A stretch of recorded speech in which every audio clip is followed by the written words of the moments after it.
माझ्या मराठी ब्लॉग चॅनलमध्ये, ज्याचं नाव आहे प्रणिताज ब्लॉग नाता आपुलकीचं. तर आज सकाळपासूनच लागले होते भांडे वगैरे घासायला. आजचा दिवस सांगते तुम्हाला. आज आहे शुक्रवार, म्हणजे 27 जानेवारी.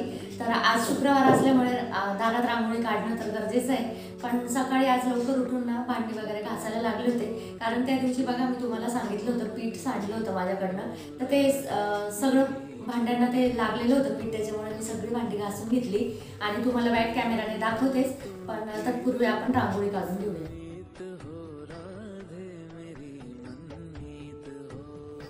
तर सकाळपासून आज उठल्यापासून एकच काम करत होते, ते म्हणजे सगळे ट्रॉलीचे भांडे घासायचे. जिथे पीठ सांडलं होतं ना, तर त्याच्या खालच्या 3 ट्रॉल्यांमधले, म्हणजे 3 ट्रॉल्या एका लाईनमध्ये. तर मग त्या 3ही ट्रॉल्यांची भांडी सगळी घासून घेतली स्वच्छ. कारण ना एका वरच्या ट्रॉलीत पीठ सांडलं की ते उघडताना वगैरे सहज खालच्या ट्रॉलीमध्ये थोडंफार पडलेलंच होतं.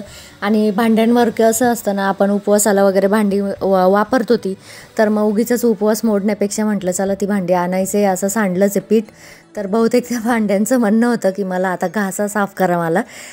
तर मग मी सगळी भांडी अशी स्वच्छ घासून घेतली. अगोदर सकाळपासून त्याच कामाला लागली होती. कुठलंही काम केलं नव्हतं, ना रांगोळी, ना उंबरठ्याची पूजा, ना काही ना काही.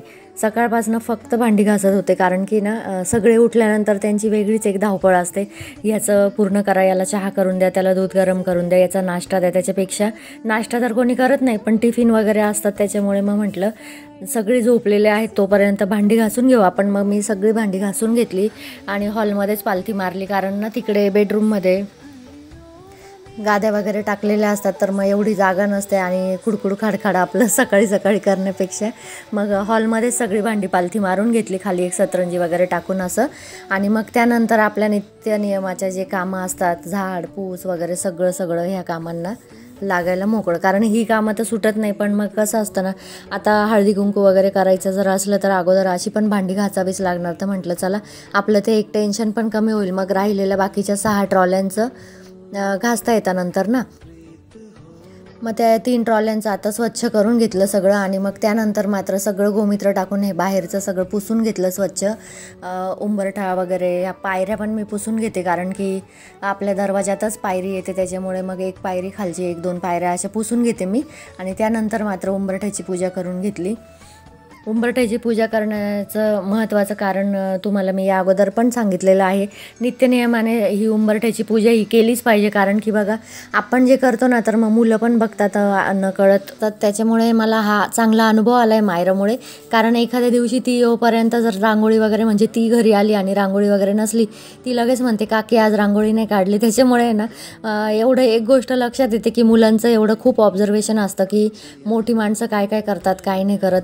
तिचं बरोबर लक्ष असतं. त्याच्यामुळे ना आपण सगळे कामं असे म्हणजे मुलांच्या संस्कारासाठी, कारण मुलांवर जर व्यवस्थित संस्कार झाले ना, तरच आपण आयुष्यात काहीतरी जिंकलो ना. आयुष्य तर सगळेच जगतात बघा तुम्ही, जनावरं पण आयुष्य जगतच असतात, पण त्यांच्या आयुष्यात आणि आपल्या आयुष्यात काहीतरी फरक असतो की नाही.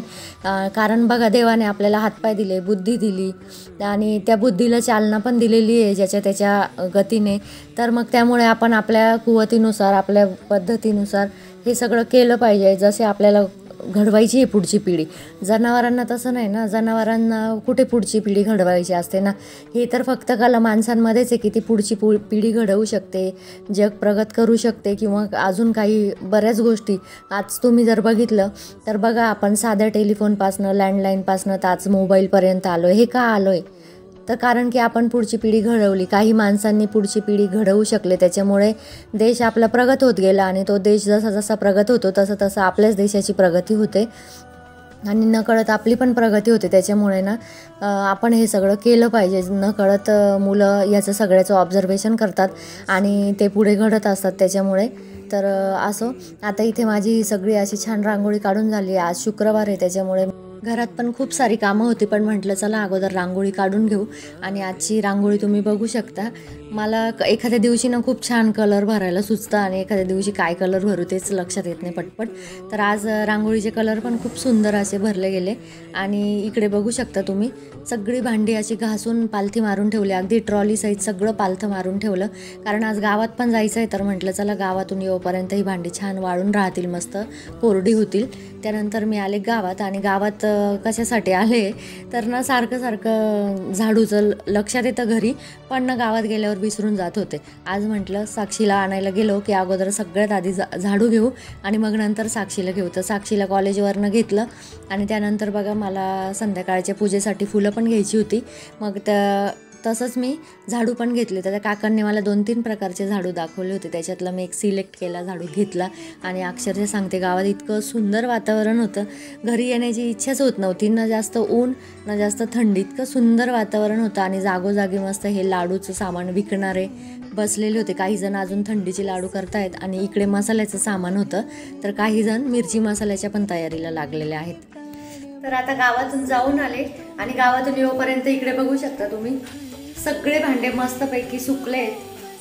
आता ते डायरेक्ट ट्रॉलीला लावून देते आणि त्यानंतर आता पहिले अगोदर भांडे लावण्याच्या अगोदर पोटोबा करून घेते थोडा. तर इथे यांनी 2 पपया आणले.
तर आता इथे पपई वगैरे सगळं खाऊन झालं आणि मस्त गोड अशी पपई होती. आणि त्यानंतर मी इथे पुन्हा ट्रॉली, आता ही ट्रॉलीचं स्वच्छ केलं होतं पण ना कुठून कोपऱ्यातून कुठून पीठ हे पडतच होतं. तर मी ना छोटा देवाचा झाडू घेतला. छोटं येतं बघा ते देवाचं झाडू सुपलीचं, 20-30 रुपयाचं बाजारात सहज मिळतं ते. पण त्याच्या साह्याने ना बारीक निरीक कानाकोपरा खूप छान असा स्वच्छ करता येतो. मग मी ट्रॉलीचा सगळा असा कानाकोपरा स्वच्छ केला आणि त्यानंतर ओल्या कपड्याने सगळ्या ट्रॉल्या पुसून घेतल्या. अशी तर वरच्यावर नेहमीच पुसतच असते, कारण की हे व्हाईट आहे ना त्याच्यामुळे काळजी थोडीशी घ्यावी लागते स्वच्छ दिसण्यासाठी. रोज वरच्यावर एखादा हात मारावाच लागतो त्या ट्रॉल्यांना. तर मग असं सगळं ट्रॉल्या व्यवस्थित ओल्या कपड्याने छान पुसून घेतल्या आणि त्यानंतर आता सगळं बारीक निरीक झाडून काढते. कारण पीठ ते ना कुठून त्या दिवशी मी साफ केलं होतं परवा, पण मग तरी पण ते कुठून पीठ निघतच होतं कोपऱ्यातून. म्हणून मग आज ना भांडे घासण्याचं असं डिसिजन घेतलं, कारण ना ते कुठून पीठ निघत होतं काही समजत नव्हतं. सगळं स्वच्छ केलं ना तर मग टेन्शनच नाही राहत.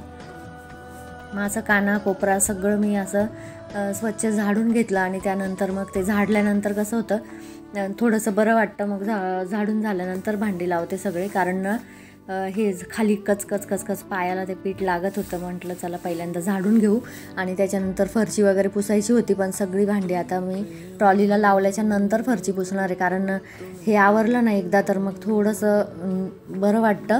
कारण संध्याकाळी पुन्हा मग धावपळ, पूजेची तयारी, स्वयंपाक. शुक्रवार म्हटलं की स्वयंपाक थोडा जास्त असतो, आपल्याला नैवेद्य वगैरे दाखवायचा असतो देवीचा, त्याच्यामुळे मग थोडं आपण जास्तीचा स्वयंपाक करतोच. आणि रोज तर असतोच माझा गोड पदार्थ, पण शुक्रवारी विशेष म्हणजे खीर असते, त्याच्यामुळे खिरीसाठी तांदूळ वगैरे पण मी इथे भिजत टाकले होते. आज तांदळाचीच खीर करणार आहे, कधी भरडायची गव्हाच्या किंवा कोणी दलिया पण म्हणतं त्याला, तर त्याची कधी तांदळाची अशी खीर करून घेते. आणि हे बघा इथे हे जे दिसतंय ना पिंक कलरचं, तर हे शीट जे मी तुळशीच्या खाली टाकताना दाखवलं होतं तुम्हाला मागच्या एका व्हिडिओमध्ये, तर ते मी पुन्हा ट्रॉलीमध्ये असं टाकून घेतलं आणि त्यावर सगळ्या बरण्या ज्या होत्या ना त्याच्यामधल्या पुसून ठेवून दिल्या. त्याच्यामध्ये ओवा वगैरे असं जिरा पावडर हे सगळं भरून ठेवलं होतं. उपवासाचं मीठ, आपलं रोज वापरण्याचं मीठ वगैरे असं भरून ठेवलेलं होतं. मग ते सगळं पुसून त्या बरण्या ठेवून दिल्या आणि त्यानंतर मी आता ही भांडी मांडणार आहे. हे सगळं किती पण स्वच्छ केलं ना तर राहतं किती दिवस स्वच्छ, 8 दिवस किंवा 10 दिवस. त्याच्यानंतर पुन्हा जैसे तेच होतं, सारखं वरचेवर आवरावंच लागतं प्रत्येक गोष्ट. पण बरं आहे, वरचेवर हात मारला ना तर दिवाळीच्या वेळेस एवढं टेन्शन येत नाही. कारण दिवाळीला ना सगळा पसारा जर काढला ना तर अक्षरशः जीवावर येत. आणि कधी कधी जर आजारी पडायला होतं, असं वाटतं की 2-3 दिवस ना आरामशीर झोपून घ्यावं एखादं गोळी किंवा इंजेक्शन घेऊन. त्याच्यापेक्षा वरचेवर आवरलं ना तर दिवाळीत एवढं टेन्शन येत नाही. त्याच्यामुळे मी असं वरच्यावर नेहमीच हात फिरवत राहते. शक्यतो काय होतं ना, शुक्रवारी माझं बऱ्यापैकी हे ट्रॉल्या वगैरे आवरलेच जातात. तर हा बघा, हा मसाल्याचा डब्बा. हे मसाल्याच्या ज्या वाट्यांमध्ये ना, ते वाट्या मी नाही घासणार म्हणजे त्याच्यातलं सगळं सामान जे आहे ते रिकामं झाल्याच्या नंतर घासणार आहे. मग जे कमी झालेलं आहे ना सामान, ते आता टाकणार नाही. कारण ते सगळं रिकामं करून झाल्याशिवाय मी घासणार नाही. म्हणून मग आता थोडंफार राहिलेलं जे तसं आहे ना, तसंच ठेवून देणार आहे. कारण मग ते रिकामं आत्ता जर मी वाट्या भरल्या ना त्या, तर मग ते रिकामं होणार नाही लवकर आणि घासले जाणार नाही. तर म्हणून मग म्हटलं चला आता हे असंच ठेवू. आणि बघा, रोजच्या भांड्यांमध्ये ते घासलं जातं कधी पण. तर बघा, ट्रॉली आपली किती स्वच्छ सुंदर क्लीन दिसते एकदम. आणि इथे तेलाचं जे पोळ्यांना तेल लावतो ना त्याच्या खाली मी डिश ठेवते, म्हणजे हे शीट खराब होत नाही त्याचं. तर ट्रॉली बघा तुम्ही किती छान दिसते. असं जर क्लीन कायमस्वरूपी राहिलं तर किती छान होईल ना. पण तसं नाही राहत, 8-10 दिवसांनी सारखं आवरावंच लागतं प्रत्येक गोष्ट. आणि कसं असतं ना, एका हाती कारभार असला ना एवढं होत नाही. जेव्हा मुलं लहान होती ना तेव्हा मी एकटीच आवरायची, तर मग घर खूप स्वच्छ राहायचं. म्हणजे जी वस्तू जिथे ठेवली, जशी स्वच्छ करून ठेवली तशीच राहायची. आता कसं होतं ना, कधी साक्षी आवरते, कधी आधी आवरतो. त्याच्यामुळे ना कोणती वस्तू कुठे ठेवतं, कसं ठेवतं, मग सारखं प्रत्येक गोष्टीला आवरावंच लागतं मला. प्रत्येक गोष्टीला कोणी म्हणतं लहान मुलं असली ना का खूप पसारा होतो, पण ना सगळं उलटं असतं. तसं अजिबात नसतं. लहान मुलं असल्यावर ना आपण आपल्या हाताने आवरतो ना, तर उलटं छान आणि स्वच्छ क्लीन राहतं. हे 3-3, 4-4 हात आवरायला लागले ना तर आणखी त्रास होतो. एखादी वस्तू मी ह्या ट्रॉलीत ठेवली ना, तर आधीने भांडे मांडलेत तो दुसऱ्या ट्रॉलीत ठेवतो, साक्षीने मांडले तर तो दुसरीकडे ठेवतो. मग ते शोधाशोध होते. कधी जागा तर ठरलेलीच असते, पण काही बघा, काही गोष्टी असतात ना, त्याला एखाद्या ट्रॉलीमध्ये जागा नसली तर दुसरीकडे ठेवलं जातं. तसं माझं वरच्या ट्रॉलीमध्ये बऱ्यापैकी रिकामच आहे. ती वरची ट्रॉली मी फक्त मसाल्याचा डबा, तेलाची भांडी, म्हणजे जे पोळ्यांना तेल लावतो, तूप लावतो, ते तेलाचं एक भांडं, तुपाचं एक भांडं, छोटा खलबत्ता ज्याच्यात आपण लसूण किंवा आलं वगैरे कुटून घेऊ शकतो, तसा छोटा खलबत्ता, बस एवढंच असतं वरती. आणि मिक्सरचं एक भांडं. तर इथे आता मी भांडे वगैरे सगळे लावून झाले. आणि हे देवासाठीचे आणलेले फुलं होते. इथे आता मी झाडू जो आणलेला आहे, आपला झाडू बघा, आणल्यानंतर ना त्याला खूप सारी घाण असते. घाण नाही म्हणता येणार त्याला, पण ते जे बनवतात ना तर त्याच्या खूप सारी धूळ लागलेली असते त्याला. तर तो असा, आपली भिंत असते ना जी थोडीशी रफ असते बघा, ती भिंत असं त्याला पॉईंट असतात छोटे, थोडीशी खरबुडी आपण म्हणतो त्याला. तर ती भिंत असते ना, त्याच्यावर हा झाडू व्यवस्थित घासून घेतला, म्हणजे ना त्याची सगळी घाण खाली पडते. बघा, अशा पद्धतीने व्यवस्थित असा घासून घ्यायचा तो झाडू. खूप सारी घाण खाली पडते त्याची. बघू शकता तुम्ही किती घाण पडले. आता अजून स्वच्छ घासून घेते मी. आता माझ्या व्हिडिओचा एंड करते, कारण संध्याकाळी बहिणीकडे पण हळदी कुंकाला जायचं आहे. तर त्याच्यामुळे माझी पूजेची तयारी, वरून बहिणीकडे हळदी कुंकाला. आणि हळदी कुंकाला गेलं म्हणजे पुन्हा काय होतं ना, की थोडा वेळ गप्पा बसणं वगैरे असं होतंच. तर बहुतेक संध्याकाळी मायरा वगैरे पण येऊ शकते, कारण तिला तिच्या काकीच्या हातची खीर खायची आहे. त्याच्यामुळे ती कदाचित येईल. आली तर मी तुम्हाला दाखवेलच, पण संध्याकाळचा एक वेगळा व्हिडिओ तुम्हाला उद्या येईल. तर चला, इथेच आता या व्हिडिओचा एंड करते. आणि व्हिडिओ आवडला असेल तर व्हिडिओला लाईक करा, शेअर करा आणि हो कमेंट करायला विसरू नका, कारण कमेंटद्वारे तुमच्या सगळ्या भावना माझ्यापर्यंत आरामशीर पोहोचतात. आणि हो, ज्या नवीन ताई माझा व्हिडिओ बघत असतील त्यांनी चॅनल सबस्क्राईब करायला विसरू नका, म्हणजे माझे वेळोवेळी येणारे सगळे व्हिडिओ तुमच्यापर्यंत पोहोचतील. आणि नोटिफिकेशन आलं की लगेच तुम्ही व्हिडिओ बघाल. तर चॅनल सबस्क्राईब करण्यासाठी खाली दिलेल्या लाल बटनवर क्लिक करा, बेल आयकॉन दाबा आणि हो ऑल बटन दाबायला विसरू नका. तर चला, बाय आणि श्री स्वामी समर्थ.